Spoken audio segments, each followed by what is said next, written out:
Guys ஒசூர்ல குளிக்கிறதுக்கு இப்படி ஒரு ரிட்டர்ன் ஸ்பாட்டா? ஆமாங்க, உங்க ஃப்ரெண்ட்ஸ் கேங்கோட குளிச்சு என்ஜாய் பண்ண இது ஒரு தரமான ஸ்பாட். உண்மையிலே இந்த தண்ணி அவ்வளவு கிளியராவும் ரொம்பவே சில்லுன்னு இருக்கிறதுனால குளிக்கவே அவ்வளவு அருமையா இருந்துச்சுங்க. யாருமே இல்லாத இந்த குவாரியில போய் நம்ம ஃப்ரெண்ட்ஸ் கேங்கோட சேஃபா நம்மளுக்கு பிடிச்ச ஃபுட்டை செஞ்சு சாப்பிடுற ஒரு ஃபீல் இருக்கு பாருங்க.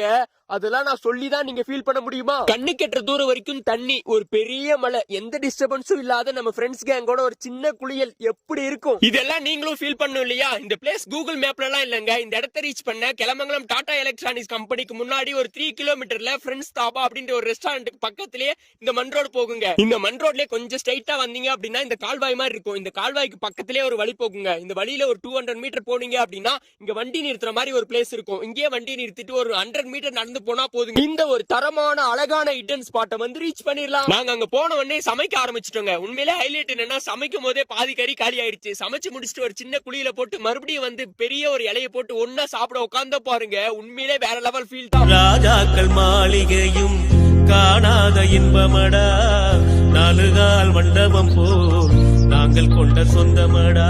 அந்த நாள் ஃபுல்லா எப்படி போச்சுன்னு எங்களுக்கு தெரியல. முடிஞ்சா நீங்களும் ட்ரை பண்ணி பாருங்க, நல்லா இருக்கும். முக்கியமா இங்க ஒரு கம்பி இருக்கும், இதெல்லாம் பார்த்து சேஃபா குளிங்க. அப்புறம் இந்த குவாரி 80 அடி ஆழம் அப்படின்றதுனால நீச்சல் தெரிஞ்சவங்க மட்டும் வாங்க. அதே மாதிரி இந்த குவாரியை நான் தாண்டி போய் நீச்சல் அடிக்கிறேன் அப்படின்ற மாதிரி எல்லாம் ட்ரை பண்ணாதீங்க. சேஃபா குளிச்சுட்டு சேஃபா வாங்க. வேற ஏதாவது டவுட் இருந்துச்சு அப்படின்னா கமெண்ட்ல கேளுங்க. Love you all, bye by.